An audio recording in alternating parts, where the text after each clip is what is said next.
Welcome back to the lunch table, food for thought. I'm Nico Blitz. Make sure you hit the subscribe button at the bottom left-hand corner.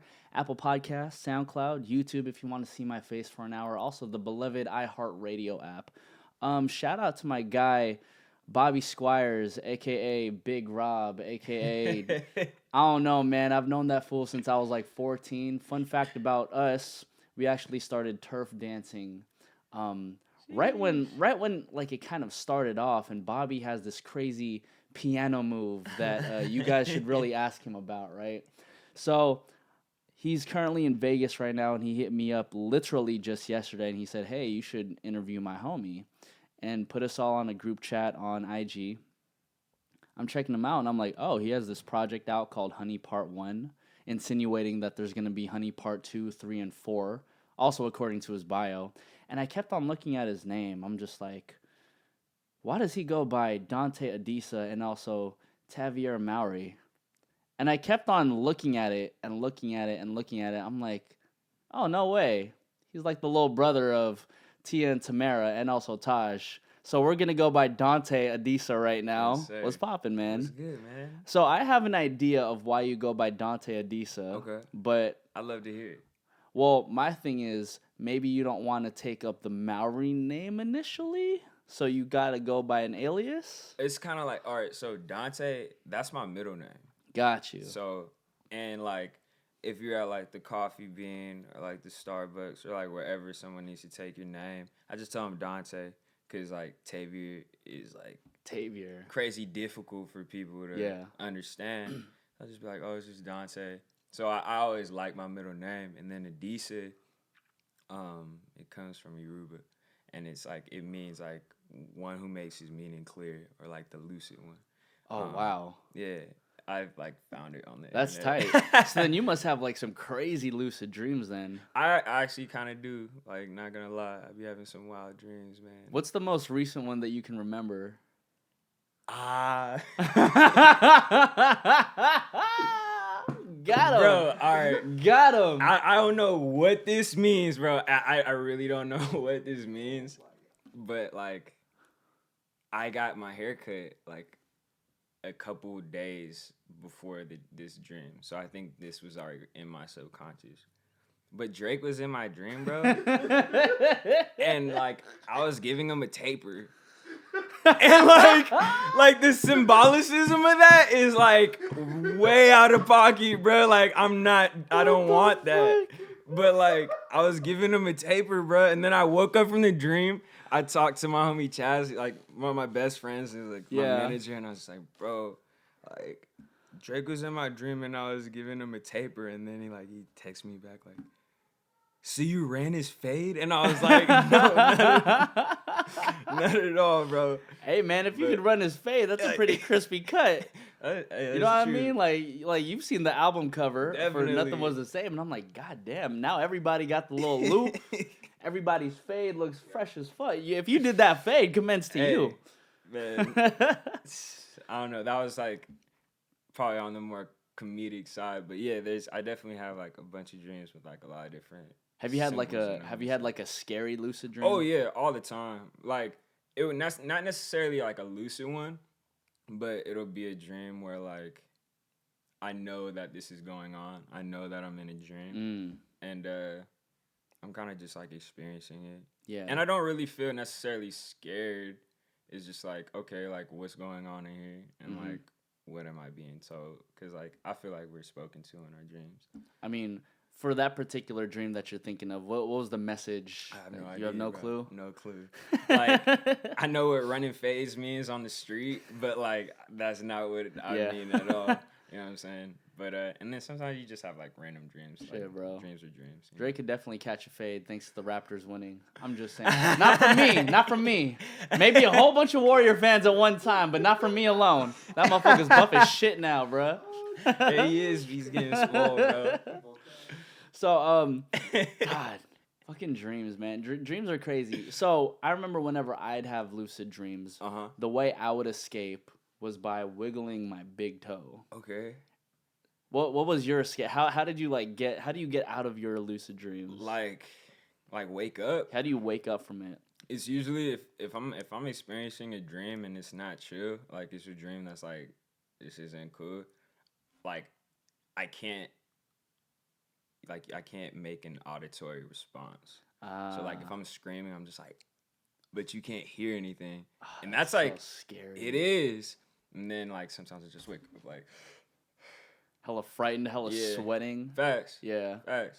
But No, not all my dreams are like that. Yeah. Sometimes I have just like super cool ones. I remember having this one vivid ass dream where I was running, and then next thing you know, there was just a black hole that I fell into, and as soon as I hit the bottom, like it was one of them. Whoa. Yeah, it was crazy. You fell into a black hole? I fell into a black hole, and then I fell into myself. That shit Whoa! was bro. Hey, that that's shit was deep. crazy. That's kind of deep. Yeah. That's kind of Yeah, deep. basically, man. Yeah. That's Again, I don't know crazy. what that shit means. All I know is I was scared as shit. I was sweating. I'm like, yo, I don't know what I took the night before, but I'm not running that back again. Anyway, man, so Dontae, Yeah. you're from the LA area? Yeah, like greater LA area. You know how people say they're from LA, but they're not from LA. I'm not like really from LA. I'm from this city called Agora Hills. It's like the northernmost city in LA County. It's like the border between Ventura and LA. Oh shit! So you're kind of close by over here, then? Kinda. Sorta. Yeah. Like maybe like 30 minutes. The opposite side of like the OC. Yes. Basically. Exactly. I was literally just in the OC last night, and I was like, real? bro, like I can't imagine doing like a trip. It's far. It's hefty. But bro. you know what's cool about like the Ventura County, right? Like people, I feel like music is just perceived a lot differently over there because Anderson Paak's from there and also Kyle's from there, and then, you know, their two styles are just phenomenally different. Yeah. So when I'm over here listening to Honey Part 1, I was like, wow. First of all, this guy can actually rap. Thank you, man. You know what I mean? And he could take me back to like real nitty gritty hip hop, but then it's over beats that are very, I don't want to use the word vibe. Okay. I hate using that word because it's so overused, but you know what I mean? Like you can rap over beats that are a lot more like vibrant and eclectic. Okay. And you know, it's a good combination. And I think the idea that like Honey is the perfect way to describe your project. Oh man, I really appreciate that, bro. For real. Man. Yeah, like, so as far as like a vibe, I guess you could say, I know that's like the no word It's right a now. vibe. It's a vibe. But like, so Agora Hills, it's like in hills. It's like in the mountains. Yeah. And it's like 15 minutes inland from Malibu. So like, I would spend quite a bit of time at the beach. Yeah. And just like posting up and just like staring at the ocean and stuff like that. But like, I was living in Agora from like 5 years old to like 17. Yeah. And then I went up to college. I went to UC Davis. I got like a full-ride football scholarship up there. Oh, tight. Thank you. And then I ended up moving to the Bay. But while I was, for real, I was living in Richmond. So I was like in the East Bay, like Berkeley, Oakland, all of that. So it was like I had this cool mesh of like LA-ish and then Bay Area like coming together. Yeah. And I just get all like everything from like the lingo, the energy to like the way that people approach things up there. Like it's different than how they do in LA. Yeah. And I kind of lean more so to that side up north because I just like the energy up there. Well, you know, whenever I get introduced to somebody through one of my Bay Area connects, right, I automatically thought you were from the Bay because it was just like, yeah, let's run it, let's do it. For sure. But then normally when I meet people over here and out in LA, it's like, oh, well, you know, like we got this going on, we got that going on. I'm just like, bruh, okay, you could just give me a date and then I get no response. It's like, bruh, like, Nah. it's weird, man. And like, I hate to always compare like Southern California and Northern California, but it's just so different. For man. sure. It's a different energy, like, and I think it's like the environment, right? I love LA. I love the Bay too. It's just two different places. Of course. Yeah. And you know what's funny is that I remember seeing this one kid on tour. I think his name was Alex Iono. My girlfriend wanted to watch him, so I'm like, fuck it, I'll go. Whatever makes you happy at this time. Had to. And so what was interesting was that the show was at the Novo. Okay. And usually performers are smart when they pay homage to wherever they're at, but this guy was full on playing Tell Me When to Go at the end. Whoa. And I'm just like, that's crazy. I'm like, I get what you're trying to do, But like you can't you can't connect the Bay with like LA. Mm-hmm. Definitely. It's just different. For sure. And like the Bay loves the Bay though. Yes. Like I used to DJ in the Bay as well when I was in college. Oh, tight. So like if you spin a Bay Area slapper, people are going crazy. Yeah. Like no matter what. Well, because even Davis isn't too far off. No, it's Bay. not. Yeah. And it's like 10 minutes from Sac. Mm-hmm. Shout out to Sacramento. Yeah. Like, they don't get enough love, but Sac is cool. I love Sac. How'd you get into DJing? Man, I actually, like, I was playing guitar and stuff like that, but my homie Courtney, he put me on Selection. And I was like, yo, like, this is different, bro. Yeah. Like, it was like, I like that future beat stuff. Like, see, to be honest, when I was describing Honey, I didn't want to use the word Selection. But good. now that you said it, it's good. Yes. Yeah, like that, I would say that for sure has an influence. Like, the Monty Booker, Sango, that whole, like, K-Tronaut. I know K-Tronaut is not. Yeah, but, like, it definitely has an influence because, like, that sound was so fresh and it was something that, like, captivated my ears. And I was like, for sure. Honestly, I feel like that sound hasn't even reached as much as mainstream as we would like it to be, you know? Like, it's still so new because Selection's only been around for a couple of years. But that sound is so distinct and it's very poppin' on, like, the festival strings. Facts. And internationally. Yeah. Like, they go crazy overseas. But it's just like, I don't know. It's interesting. I feel like there's going to be a crazy blend, like, at some point. That's where it's all headed, to be honest with you, genreless music. So then as a DJ, like, spinning very Selection-y sounds, like, how does your crowd react? Because when I DJ, I spin just straight up hip-hop, bro. And, like, people just love the ratchet shit. Yes, hey, straight up. Like, it definitely depended on where I was at and what I was DJing. Like, personally, if I were to play something, it's like poolside rooftop. Yeah. You know what I'm saying? But, like, you're at the function, so you gotta play the slappers. Yeah, you gotta play, like, the most ratchet shit. You Like, got you gotta play some cupcake, no filling type shit. And people just go up. I'm like, all right, you want to hear this song 3 times in a row? I will do it. Whatever. For real. Like, yiking on the DJ table. You just like, bro, like, the deck moving and everything. Bro. You like, hold up, like, chill. Do you have a crazy DJ story? Not really, bro. Like, I was very in and out. Like, gotcha. And when it was time to go, we gone. I did get my, I had a DDJSR, like, at the 2 platters and, like, the 8 pass. It got stolen out of my car, bro. So I busted my window. I took it. That's crazy. And that was the end was of it my just in your DJ back career. seat? Yeah. It was after a gig, mad late. I was tired. I was like, I'm going to sleep. Yeah. Man, that's where you fucked up. You just left it in the back of the car. Facts. And they took a jacket, too, out of my crib. Like, oh, come on, bro. Like, yeah, people be grimy, man. But that's why, like, I remember having, like, a whole bunch of my shit in the trunk of my car. It was a 1995 Honda Accord. Shit still got stolen. I'm talking about there was a shit ton of clothes. I had bowling shoes in there. They said grab the bowling shoes, too. But my laptop was in there, bro. Ooh. And that's where I fucked up because I thought it was just going to be safe because I had parked there a lot. Worst decision of my life. Facts. The hard drive, that's, like, the brick for real. Yeah. Like, everything. So, considering that you were DJing, right? It must have been easy for you to blend yourself in the music realm of things and actually become an artist. So, like, I was always rapping, like, as a kid, like, lunch table stuff. Yeah. Shout out to the lunch table, man. Shout out to the lunch table, man. You know what I'm saying? Just, like, playing around. Like, I'm not very good at freestyling. I enjoy writing, though. But it was just like, hey, man, we just having fun. Or, like, we're on the sidelines just rapping. And then, like, the producing, because, like, I pretty much produced Honey Part 1 amongst other co-producers. Oh, shit. That's so tight. Isaiah was one of the co-producers as well as Chris. And Chris engineered the project as well. And then, like, I started to learn how to play instruments. The last quarter. What kind of instruments? I play bass, guitar, and keys. Oh, wow. And I can program drums. Like, I programmed all the drums on Part 1. Man, look at this guy, man. That's some hard-ass work. Good for you. Thank you, bro. For real. And, like, it's been, like, a very unique process because back when I was, like, wanting to make music. Yeah. I would have like producer homies, right? And I'd be like, yo, you think you can make this sound like that or this, that, and the third? And like, I couldn't get the thought in my mind into their mind. Yeah. I couldn't make them hear what I was hearing. So I was just like, man, I'm just learning how to do it myself. Mm-hmm.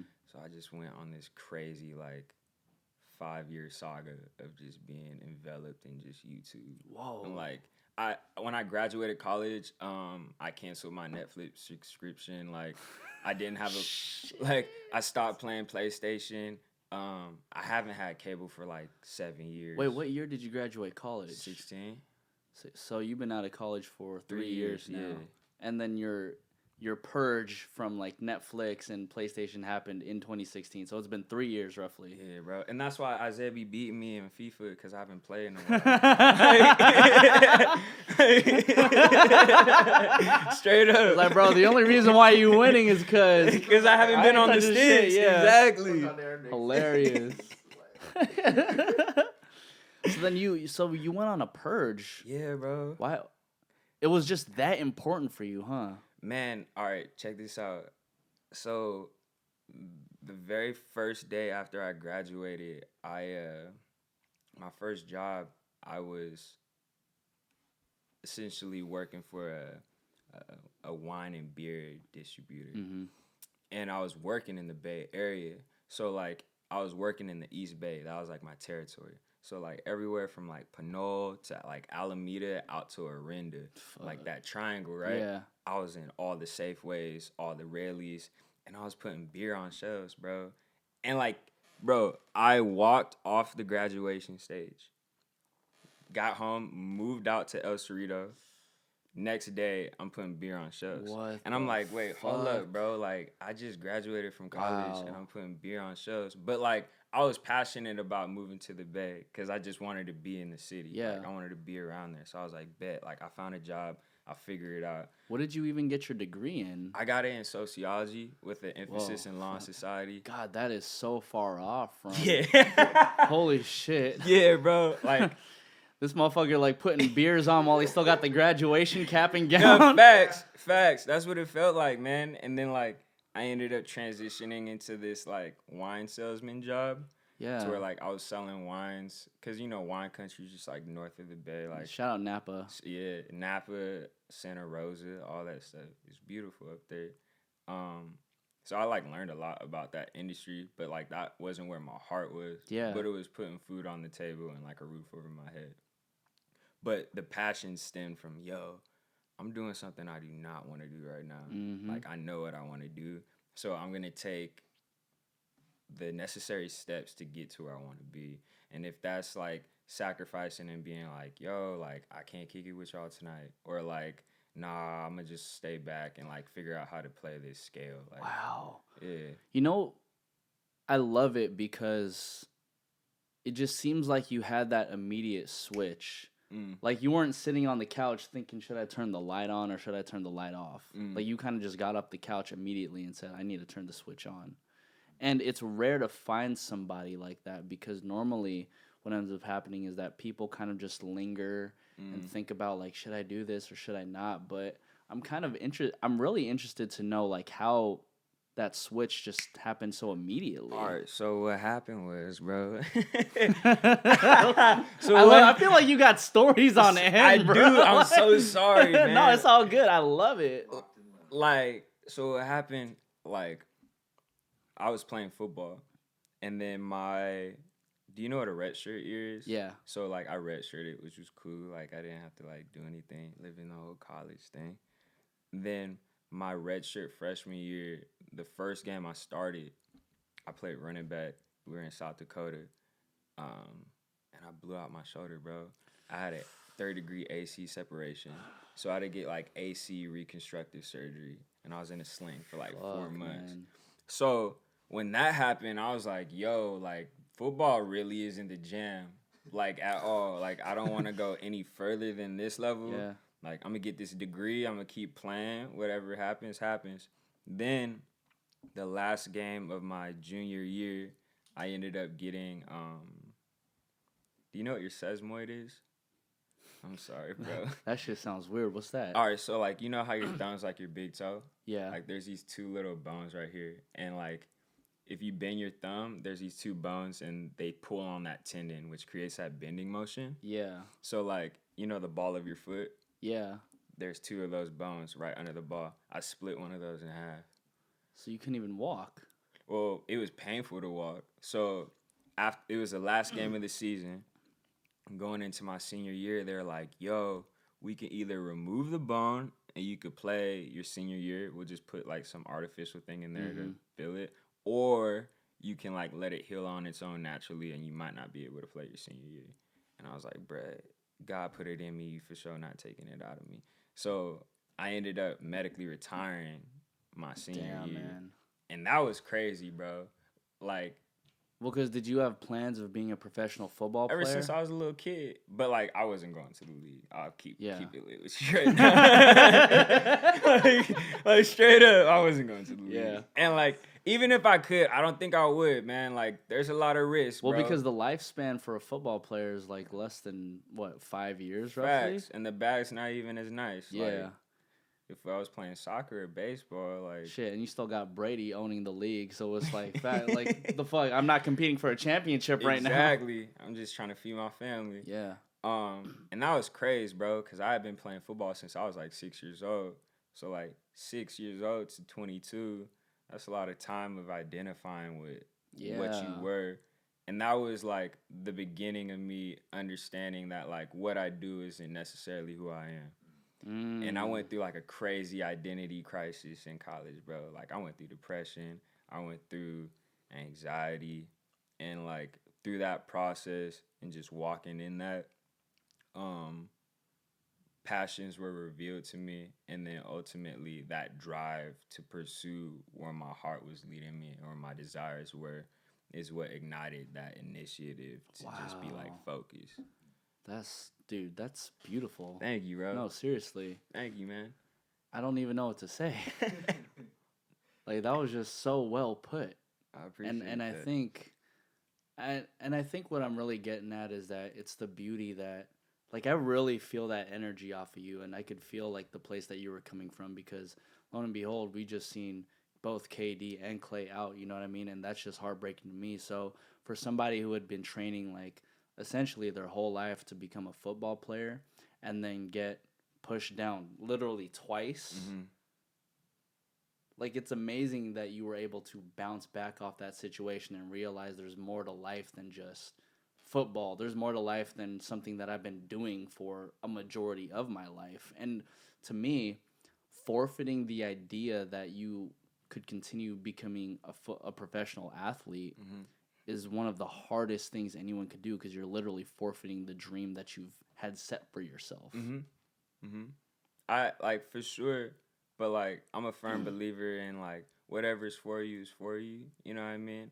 And, like, with what I've been experiencing right now, like, this is where I'm supposed to be. Yeah. You know what I mean? Well, you just had your release party last night, bro. Yeah, man. How'd that go for you? It was so sick. It was awesome. I got to chop it up with like old friends, new people that just had seen me on Instagram and were like, yo, I've been following you for a while, or I just follow you, and like I just came to, you know, the pop-up to see what's good, and got to like chop it up with people and really just like touch the street, you know what I mean? Like that's what it's about. Like that's why I make music. Like I make it to have conversations like this. I make it to inspire some kind of thought that's like fruitful. You know what I'm saying? Food for thought. Yeah. Honey. You could literally eat some honey. We had honey sticks at the pop-up. Shut the fuck up. Bro, we should have brought some. Bruh. Hey, they're fire. Wait, where were they from? Like Utah or something, right? Honey sticks from Utah? They hit. Those beats were going crazy, bro. That sounds nuts. I hope you had like a Winnie the Pooh activation or something, bro. That would have been lit. Imagine just having like a big ass, like you seen the big ass Pikachus walking around. Imagine just having like a big ass Winnie the Pooh for like Honey Part 2.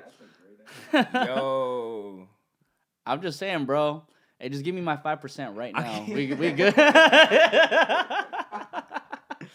It's like, yo, we went to Part 2. He had Winnie the Pooh there, dog. Spider-Man or like Dora the Explorer and they're like twerking or something like that, he'd be like what are Winnie you the Pooh doing? twerking. He's like, Winnie, it's not that kind of party, bro. Chill. Like, bro, we just wanted you to pull up with the honey. So, like, I want to ask you this. Okay. I literally just Googled your name, like, maybe 40 minutes ago. Okay. Right? Which name? Tavier. Tavior. I keep on fucking that up. It's good, Tavior bro. Mowry, right? Yeah, Mowry. So, Sorry, I be fucking everything up, bro. And so I'm actually kind of interested to why like you never pursued an acting career because your older siblings, Facts. Tahj, Tia, and Tamera, are all actors. Yes. I mean, I know Tahj is doing music right now too, right? Yeah, like he goes back and forth Yeah. between music as well as acting. And like they're very successful at what they do. It's awesome. To keep it lit with you, like when I was a kid, I used to go out on auditions and stuff like that. Yeah. And like I'm actually good. I'm actually like I was about to say I'll say it for you, bro. Like, I'm actually lightweight nice. Yeah. Like but I'm actually at least I didn't have to say it. Yeah. But like so it'd be like my mom would be like, okay, like you have an audition and I'm like 6, 7. And like, yo, I'm just trying to play outside. Like I just want to play football. So that's really the root of it. But I was just like, oh no, I'm just trying to ride bikes right now. Like I don't want to act. You know what I'm saying? Well, you kind of, I guess in a sense, did you kind of just want a normal life? But like I wasn't even like thinking at that capacity at that time. I was just like, this isn't fun. Like, yeah, I just want to play football and run track and do all that kind of stuff. But I've always wanted to be a director though. Like I'm more interested with being behind the camera than in front of it, and I enjoy telling stories, which is why Honey's like the way it is. You know what I'm saying? Well, I feel like the director obviously has so much control over what's going on and literally the direction of the movie or the film, whatever. I feel like as an actor, and I just had this conversation with my guy DJ Head. I was like, hey, would you ever think about pursuing an acting career? Because he has some shit going on right now, and he's just like, no, because I think it takes a certain type of person to become an actor because you kind of have to, from his perspective, you kind of have to put on a different persona, which is really difficult for certain people to do. Yeah. Like, I can honestly say, as well as just wanting to be just like playing football or something like that, like I found it hard to conjure up an emotion that I wasn't truly feeling at a young age. Because I felt like it was disingenuous, which, like, wow, it actually is. You know what I'm saying? Like, acting is fake. Like, but that's the point. You know what I mean? And then as I grew older, I was like, oh, this is an art. Like, this is a skill that you can do something or act a certain way, like, on cue. Like, that's a skill and a talent. And I appreciate that thing. Yeah. And, like, people that are very gifted in their craft, like, well, yeah, man. I was over here, dude, because I remember watching, I forgot what network it was on, but, like, I remember watching, like, Tia and Tamera's show, just thinking, like, wow, like, these two are actually really fucking funny. And then whenever Tahj would pop up, I'm like, yo, like, this shit's hilarious. I think it was on, what, Disney Channel? Yeah. Yeah. Yeah, man. So then, were you, what's the word I'm looking for? Were you born when all of that was happening? Yeah, so, like, I think when the show started for my sisters, I was just like little kid, like 2, 3, maybe even younger. So like I grew up on sets. I grew up like riding around with my pops, taking my sisters or dropping my brother off at auditions. So like it was normal to me, like getting picked up from school, being like, all right, like your brother has an audition Going in straight like to Hollywood. the studio, yeah. Yeah, or like bro, we would drive on the 101 so much, like I knew all the Valley streets, like the exits and stuff at like a young age, because I would just see them like all the time. Yeah. So spend a lot of time in my pop's car, like listening to the radio, all all that kind of stuff. And then it was a unique experience because, like, I got to see something from a different angle that a lot of people didn't have the opportunity to see. What were you seeing? Well, it's just like, yo, like, this is a TV set. But, like, there were people at a point in time that were like, yo, this is real. You know what I'm saying? That really couldn't differentiate between what's happening on the TV and real life. As well as, like, understanding how people treat people differently based upon, like, their position and popularity rather than who you just are as a person.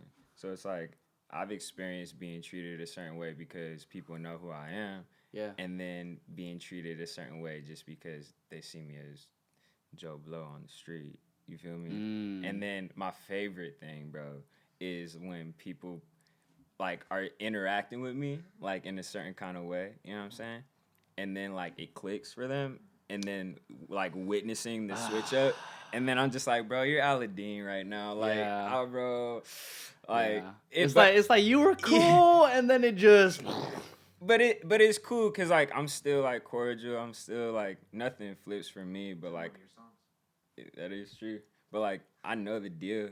You know what I'm saying? Like, and it's so then how do you deal with that type of pressure? Because in a sense, you're kind of living two different identities. Bro, it's facts. Like, literally, you're Dontae Adisa, and also, I'm going to fuck up your name one more time, probably. Go ahead. You good? I'm gonna just say Tav Mowry. Tav. That's Tav. God damn it. Think of like Savior, but with the T. Tav. I'm gonna just write it down differently. Cool. So you know what I mean? Like, you have to live as like Tavior Mowry and also Dontae Adisa at the same time. Right. And, like, well, I feel like Dontae Adisa is Tavior Mowry. You know what I'm saying? It's just like, that's just his stage name. Like, I'm like, it's not like, oh, I'm Dontae now. Yeah, or like, but then how do you deal with that constant switch up? I feel it's just like, so for the Honey project, it's written by Tavior Mowry, as told by Dontae Adisa. So That's it's like, ill. it's still, ill. Thank you, man. It's still the same person, bro. It's like, it's kind of like the Donald Glover Childish Gambino thing. Same thing. Because, like, when I direct something, it's Tavior Mowry. If I were to write, like, a script, it's Tavior Mowry. But if I'm doing, like, or if I'm producing for someone else, it's Tavior Mowry. But if I'm, like, rapping or performing, it's Dontae Adisa. That's so ill, dude. Thank you. It's like I was over here hoping that you put your name in, like, the Wu-Tang Clan name generator, and then it just popped up. Like, yo, I have done that before, and it wasn't a cool name, bro. Oh, I gotta see this shit. Hold up. I think it's like Expert Beggar or something like that. And I Expert was like, bruh, don't play me like that. Yo. Hey, for everybody who doesn't know what the fuck this is, the Wu-Tang Clan name generator is one of the most astounding tools on the planet. Oh, they hit me with a new one now? This might be a new one. Recorder Sorrowful. Recorder. Man. This one's off WuTangClan.net. Wait, you can run it back? Oh, I thought it was going to, like, do it again. I wonder what Dontae Adisa says. Dontae Adisa. Fist Mean? Ooh. Hey, you got to make a song called Fist Mean. Hey, that sounds crazy. That sounds tight. Hey, no cap. Yeah. Fist Mean, bruh. Fist Mean. I can imagine you could also probably produce that into a whole ass movie. That At least like a short film. That's a kung fu joint. Yeah. Straight up. From this kid in Brooklyn. You ever seen The Last Dragon? No, I haven't. It's a classic, bro.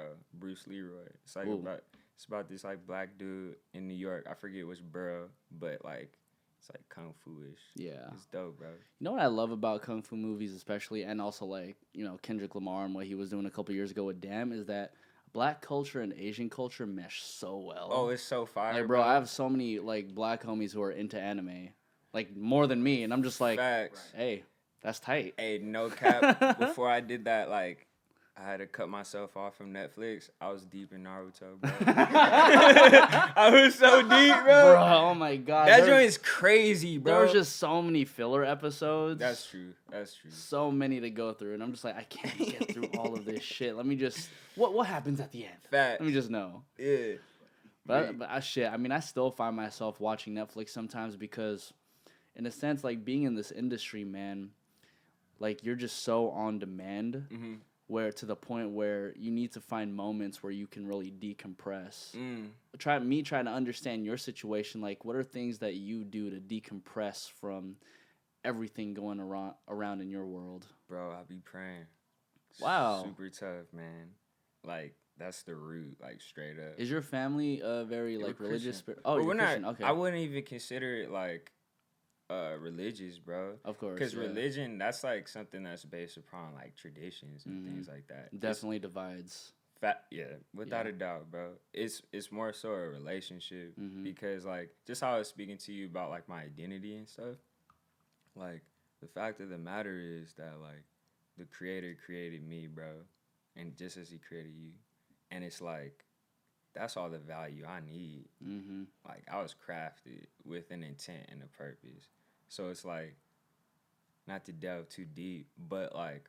No, dive deep, bro. For sure. Here's the shovel. Just, you know. Like, you've heard of form follows function? No. So it's, like... Or function follows form, excuse me. Function follows form, okay. Yeah, so, like, this microphone, right? Yeah. It was created in a certain way and capacity to do what it's supposed to do. Like, the way it was constructed was to essentially capture sound. So that was its form. You know what I'm saying? And then the function follows the form.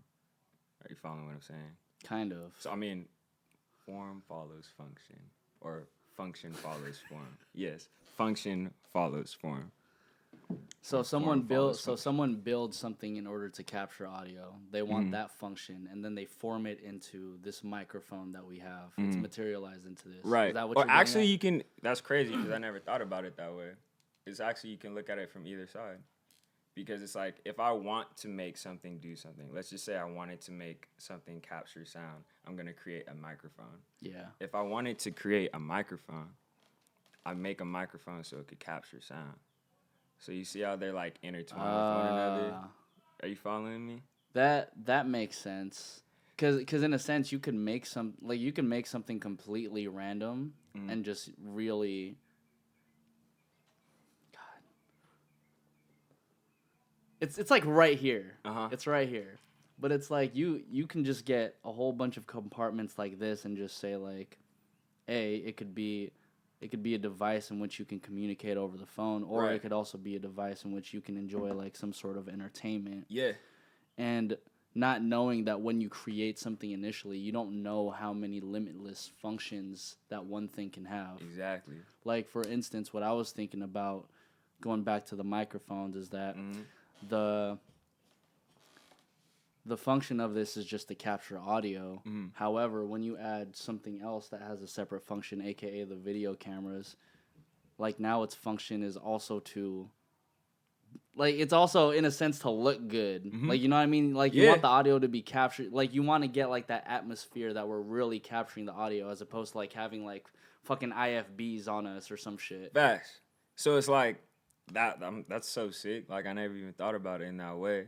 And that's why I love chopping it up about things like this, because like we've just like experienced that like all these things are intertwined, even though this has a purpose, its purpose serves another thing's purpose. Yeah. You know what I mean? Like, so just like I said, like this was created with an intent and for this intent to be fulfilled. And I feel like people are the same way.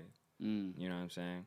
And like ultimately what that is to do is like to serve other people, bro. Like that's what it's about. Like it's really not about you, dog. Like, yeah, it's so much bigger than I you. hear you 100%, man. You feel me? 100%. I think what happens is that, especially people in the music industry, like when somebody comes from poverty, for instance, right, and then they create a platform for themselves where they're like, you know, a big time artist. I don't like it when the artist doesn't give back to the community that they came from, because that's the community that built you. Those are like the moving parts that make that artist function, and the artist is essentially the form of it all. So when you're in a situation where you're not giving back to the things that created you, it's like, well, what are you doing this for? Are you doing this for yourself? Are you doing this for your family? Or are you doing this for the community that you're in, right? And it's just like an ongoing battle, because in a sense you have to be selfish when you're walking about through this music industry. But then I can't help but think that, but what if so many people are selfish while maneuvering? What happens if you are selfless? You know, a couple things happen. Like, one, you could get taken advantage of, or two, what I've noticed for me, I'd like to consider myself to be a very selfless person. Like, I've seen opportunities just open up tremendously to the point where I don't know if I want to eat the rice first. I don't know if I want to eat the sausage or the chicken first. You know what I mean? And to me, it's like that's the risk you have to take by being selfless. I feel like I'm right there with you as far as being like selfless, bro.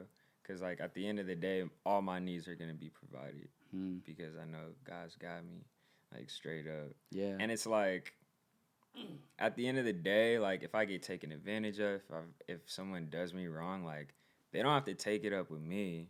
Like, they got to take it up with him. Yeah. And that's like, that's out of my hands. And that's how, like, I'm able to move and maneuver without any resentment.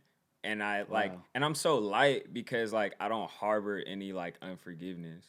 Like, I forgive you, bro. Like, it's straight. Like, you did me dirty and you did me wrong, and I'm not going to, like, run your name through the mud or anything like that. But at the same time, like, I'm not going to allow that hurt to, like, become a burden. Like, I release that. Yeah. You feel me? Because I like to think of situations like that. You walk around with a backpack, and the more you keep on putting in that backpack, the heavier it gets, the more it's harder to walk up that hill with a fucking backpack. Yeah, bro. Believe me, I did that every single day in high school, walking up a fucking hill. You know? Shit was hard. Like, I didn't want to carry my textbook, so I'd take photos of all the pages. Wow. You know what I mean? Because I'm like, I can't be carrying this shit. Yeah, 500. He had the textbook album on his phone. That's crazy. Exactly. But you know what I mean? Like, it's just situations like that where I've noticed, looking back at people who I've known for like 10, 15 years, just get like stuck in a rut, and they're still talking about the same shit that was happening like 10, 15 years ago. It's like, dog, like, in order to advance in life, you need to let go of all these things that are irrelevant. That's the only way you can move forward with yourself and your mental and, like, spiritual health. Facts. Like, I just, like, something that I really have been focused on, like, kind of all my life is just, like, the truth is simple, right? And it's like, when things are in their simplest forms, they're the easiest to understand. Why you laughing, bro? I love it. Because that shit makes sense. And you said it so simply. And it's like, bro, damn. Like, so, like, dust to dust, right? Like, when we leave here, or at least when like, our spirit leaves, like, our body just returns back to dust. So it's like, actually, I was chopping it up with Isaiah about this, like, a lot. Like, we did, like, a photo shoot in the Malibu Canyon, like, after the burns. Like, you know how it's crazy, like, crazy fires. And he had some, what are the name of those Adidas? Like, the Y3 joints. He had some, like, Y3s, and they were getting jacked up, like, super dirty. And I was like, yo, like, how you feel? Like, like, what you gonna do? And he's just like, bro, it all burns. And I was just like, that's deep. Like, that's deep. That is. And then, like, that really just gives you an accurate perspective. And, like, I don't feel like that's cynical or, like, a downcast look. It's just, like, another way to say that, like, at the end of the day, these material things really don't matter, bro. Yeah. Exactly. 100%. What ends up happening is that, especially, I mean, you're from the Bay, dog. So we would buy fucking J's left and right. You know, like I think me and Bobby probably spent some time just waiting in front of stores, just waiting for some J's to pop out. Drop. Yeah, for the drop. And like we put so much value in materialistic things at that point in our time. And a couple things happen when you get older. One, you got to start paying rent, paying water. You got to figure out what your next meal is, so on and so forth. And then you start to realize the value of one meal. You start to realize the value of having a home to come to and having a fucking bed. And then you put less and less value on the things that you don't necessarily need to purchase. I don't need to buy a pair of shoes today. I don't need to buy fucking $50 tees. Not that I have, but you know, I'm just saying, like, and it's just that type of mentality that you come to when you get older. My only hope is that for whoever's listening to this podcast, right, that you're young and you're just like, wow, like I don't need to buy all this shit. I feel like it's like it's just like that capitalism, like consumerism kind of thing. But it's like, also it's like, I feel like sometimes people find identity or value in the things that they attribute or like what they can grasp. Acquired. Yeah. And it's like, oh, look what's popping. And like that's one of the things I loved about the Bay, bro, because like you could hop out of a Honda Civic or something like that, or like a Camry, and someone could hop out of a G-Wagon and you still get the same level of respect. You know what I'm saying? It ain't about the car, it's about the dude driving in it. Fact. Shout out Big Sean. Hey. That was a Big Sean lyric, by the way. Shouts out to Big Sean. Yeah. So, Dontae, man, the Project Honey, once again, it's like, it brings me back to this like nitty-gritty version of hip-hop over selection sounds. Cool. So what was the process like for you creating Honey? And how long did that actually take? So, like, the process of being in the studio, like recording like lyrics, was like a month-long process.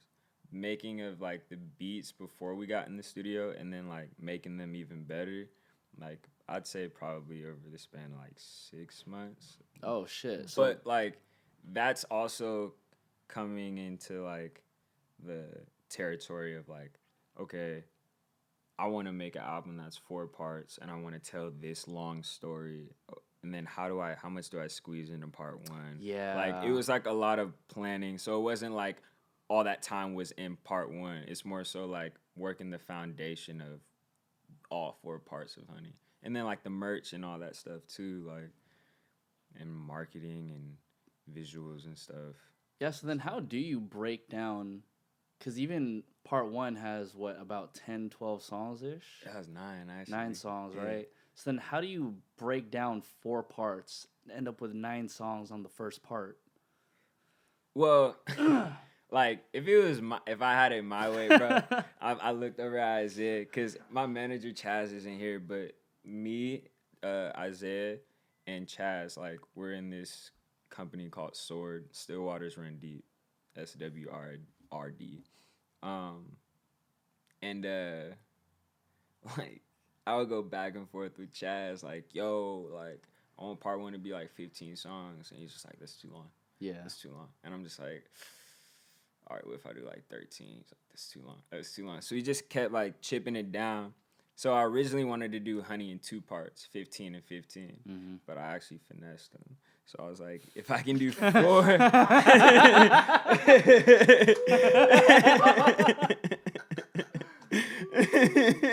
I feel you. Because it would have been 30. Yeah. But now I can get away with like 36. Yeah. But he's kind of bent on being like, no, they have to be 9. And I agree. Like, in hindsight, I'm like, you know what, 9 is like a cool number. Yeah. And to be fair, I think a couple of the tracks are like a minute and some change long. Oh, without a doubt. So on part 2, they're gonna be 9 songs. Gotcha. But yeah. But I had to like set the story up, you know what I'm saying? So I had to, you know, use some slots to establish some things. Yeah. And what was the message that you're really trying to portray off Honey? Because between yesterday and today, I listened to it twice. Hey. Well, can I ask what's your perception? Like, I know you've only heard it twice. Yeah. But like, what did you hear? Let me pull up the track list. Hey.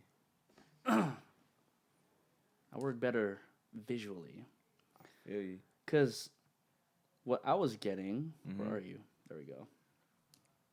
First of all, Diddy Bop's a bop. Thank you, bro. And then I think there was a really nice switch up right after Peace of Mind. Like after Re-Up, that's when you really started to like rap. And I don't know, I kept on like, as I was listening to it, I felt like you might have been going through a quarter life crisis because, I mean, you have a song called Quarter Life on there. And I don't know, man. Like, just the ideas that I was getting from it was that there's like a constant battle of identity through it. Yes. That's what I got bro, that from makes it. me so happy. That makes me so happy, bro. So that was the surface level of what I was getting. So that's awesome. So like Honey in its entirety, it's talking about 3 topics, right? So one is being identity, the other one is being purpose, and then the third one is being value, and where all of these 3 things like intersect. And it's like you can't have identity without value and purpose. You can't have value without purpose and identity, so on and so forth. You know what I'm saying? This shit's deep, man. That shit's crazy. So like, especially in part 1, it's kind of hectic because, like, do you know like the hero's tale, like that story arc? I've heard that name so many times, but bro. Refresh me. It's like a Marvel movie. So like. Oh, like in a movie, like a hero's tale. Yeah.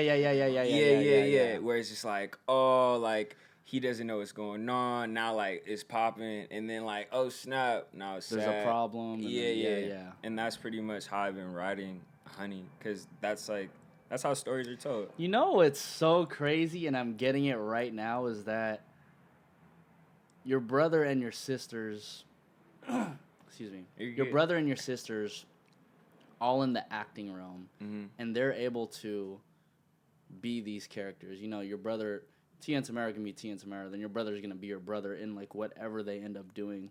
What's crazy is that earlier you mentioned you wanted to be a director, and the way I feel like the album of Honey, you're inputting yourself as the character, like, you're the actor of your fucking story, but then you're also directing it from afar.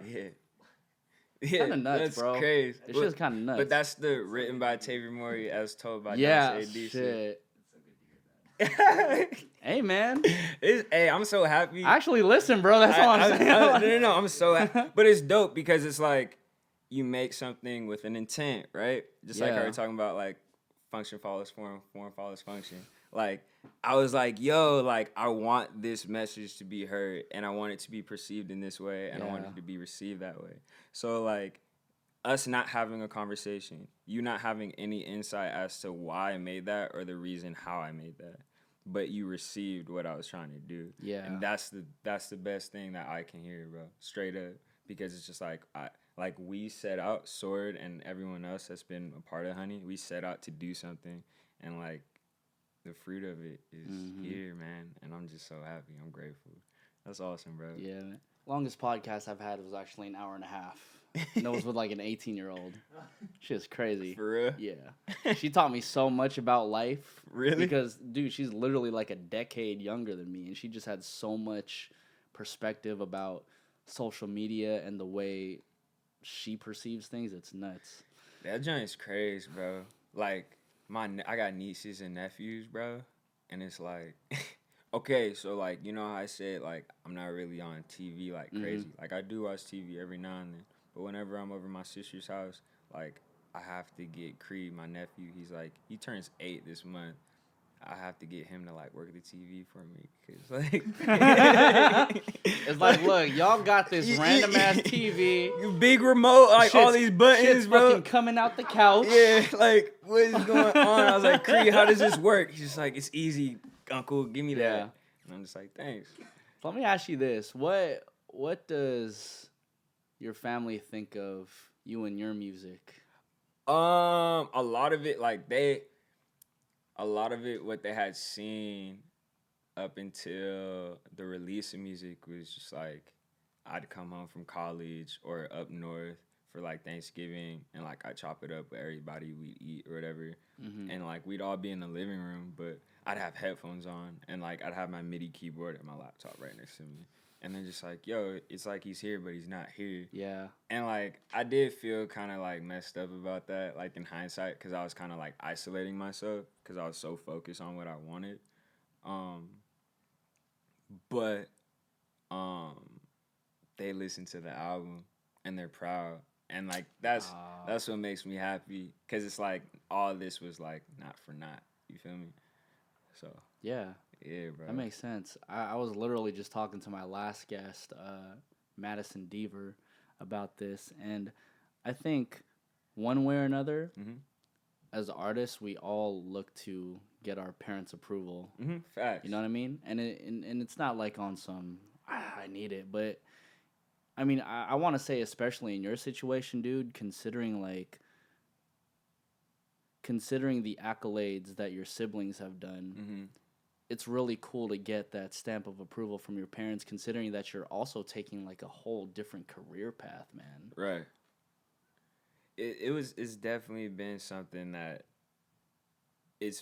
I wouldn't say it's been validating, you know what I mean? Because like I didn't necessarily need validation, and that's no disrespect to anybody or anyone. Of course. But it's just like I knew what I was supposed to do. You know what I'm saying? But it's a pleasure to have that like I'm in agreement with this. You know what I'm saying? Yeah. And you're just like, bet, like for sure.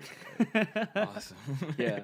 So then when do we expect Honey Part 2, Part 3, Part 4? Because I feel like I kind of see it how like, have you listened to Logic's albums? I've listened to a couple of them. So Logic has had like this ongoing story for the past 6 years that connects all the albums. That's crazy. You know what I mean? That's dope. And to me, I think that's one part of hip hop in particular that's missing. So that's why I love Honey so much, because I can actually see a storyline happening. And to me, at least from my perspective, I see Honey Part 1 as like everything that you've done from back then up until now. I can't imagine a Honey Part 2 being anytime soon, or Honey Part 3 or 4, because I feel like those parts of your story haven't even been written yet. Actually, like, bro, Part 2, like, if we were in the studio for like a month and a half, Part 2 would be done. Because like I that 6 months, and even through writing Part 1, like recording through that, like I had been writing the whole story. It's not like I know how this ends. You know what I mean? And I know like we'll be playing, like, cause I play like guitar while I'm rapping live. Like Isaiah's on bass and keys, Chris, who engineer and co-produce, he's playing guitar, and my homie Sean, he's on drums. So like we'll like make a song while we're at rehearsal, and then I'll be like, you know, like this sounds like it's on Part 3, or like this sounds like it could be on 4. Or like, how can we slide this into Part 2 and like merge it with another song? And like, we've even shot the covers for Part 1, 2, 3, and 4. Like, what the fuck? Yeah, we've like that's ill. Thank you. Mead Avenue over here, Isaiah. He does all the visuals and just the creative like visual content. He's just been going crazy, and we just talk about the different things that we want from the project and we want people to feel. That's like the biggest thing. But yeah, man, like, well, I think, and I'm a firm believer of how energy is transferred, right? I think I was reading on your Spotify bio that you put a huge emphasis on live instrumentation. Yeah. Right? And shout out to Anderson .Paak too, because he does the exact same thing. Bro, he's so sick. But my point being is that every time you do something with a live instrument, that's like a piece of energy coming from you getting plastered onto this audio file. So by the time I listen to the audio file, it sounds more lively and it feels more lively. And, right. You know, it's not like a whole bunch of regurgitated sounds that you can get off Splice. Yeah, bro. Speaking of which, nothing on Honey is Splice, bro. There's no samples in Honey either. Like, all of it's Good original. Fucking shit. Bro, yeah. This is like, dude, to me, as like a music fan, this is insane because people don't do this anymore. Yeah, bro. We did it for real, all the way through. All the way through, man. And but like, that's what it's about, bro. And it's like, also, man, it's so competitive out here. Just like how when we were walking in here, you were talking about just like how competitive everything is. And it's just like, how do you separate yourself? Like, how do you rise? Like, how do you, like, you know what I'm saying? Well, I think it goes back to what you were saying in this conversation is, one, you need to figure out your identity and your purpose and what drives you. Once you're able to do that, then you find more of a voice and what you're trying to portray in your music. What ends up happening is that we get the Blueface syndrome where someone just makes a fucking song and then it just pops off, right? Which is amazing. Shout out to Lil Nas X, too. Yeah, facts. No, you know what I mean? Like, you just make a song and it pops off. But what ends up happening is that that's not their true identity. That's probably not that's not the music that Lil Nas X can make forever. So what ends up happening is that hit becomes bigger than the artist. And where a lot of artists struggle is that they don't tell their stories on songs anymore, so there's not really anything to follow when you listen to an entire album. And back to the live instrumentation, I just feel like, not to say that producers who are on like MIDI keyboards or doing all the digital shit don't care, but I feel like people who work with live instrumentation, like, you had to really learn how to maneuver through that instrument. You really had to learn how to do, chords and all that shit. So I feel like, in a sense, you care just a little bit more. And what? No, I'm being fucking honest. I'm glad you can't say I feel like you care. I'm saying it. I feel like you care like just a little bit more. And so when that's put onto a song and I can actually feel that shit, it makes me think about, this guy probably used live shit, and this guy obviously thinks about how he wants to portray the album. Like, all of that matters, bruh. And people think it doesn't matter, but that's what really makes your fans more invested. That's what makes an audience more invested in you, because they're invested in your story, and then they're invested in the message that you're trying to portray. I have a question, though, because it's like, I agree with everything that you said, man. Like, straight up. I'm just like super. So you do think you're a little bit better? No. Got you. I wouldn't say that. I would say that I'm very passionate. Yeah. Like, very passionate, bro. All of us are very passionate. But it's like, just like how you were saying, like, sometimes the song could be bigger than the artist, but it seems like, and I'm not saying this is how I think. Yeah. But I'm saying, like, to some other artists, it seems like, yo, if I go that route, I can catch the bag, I can blow up, I can get X, Y, Z. And if I go the labor of love route, then it's like, that's gonna take some time and sacrifice, and I don't know if I'm really about that. I mean, it really does take that type of sacrifice, because you think about the late Nipsey Hussle, right? It took him 10 years just to get that Grammy nomination. Jeez. But that's a Grammy nomination that a Lil Nas X cannot get. That's a Grammy nomination that Tatiana cannot get, because the music, even if you listen to Victory Lap, there's not really a single. You know what I mean? But you listen to the album in its entirety, and then you think about, like, oh shit, this guy's really been doing this shit for 10 fucking years. What's the message behind this? You just got to be dedicated to your craft, and then everything that you either wanted or didn't expect will come to you. And we just live in this age where everything is just so rushed, and we get information so quickly, and the way we maneuver through our life is we're thinking about, well, how can I get all this shit done quickly? Well, artist A, who has been perfecting the craft of and the sound of Dontae Adisa for like 10 fucking years, will go much farther than artist B, who is just hopping on what's hot right now. Because it's a wave. It's literally going to go back. Jeez. Dang. So that wave is like a two-edged sword. Yeah. Like being on the wave, like, because all waves die. Man. Exactly. That's crazy. Hey man, I feel like we're high as shit, but I we know, haven't ain't smoked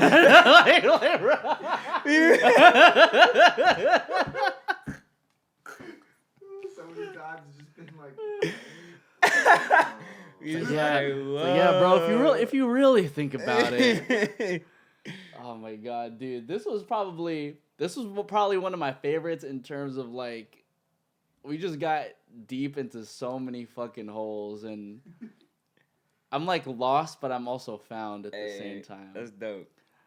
Dontae Adisa, where can everybody find you and your project, Honey? All right, you can find Honey Part 1 on Spotify, Apple Music, SoundCloud, Tidal, YouTube, any of the other streaming platforms if I've missed them. Dat Piff, LimeWire. Napster. Just Dontae Adisa, DontaeAdisa, Honey Part 1. Thank you so much. This is the lunch table, food for thought. I'm Nico Blitz, Dontae Adisa, Honey Part 1. Hey. Any more plugs that I might have missed? And we are out. Peace. Yay!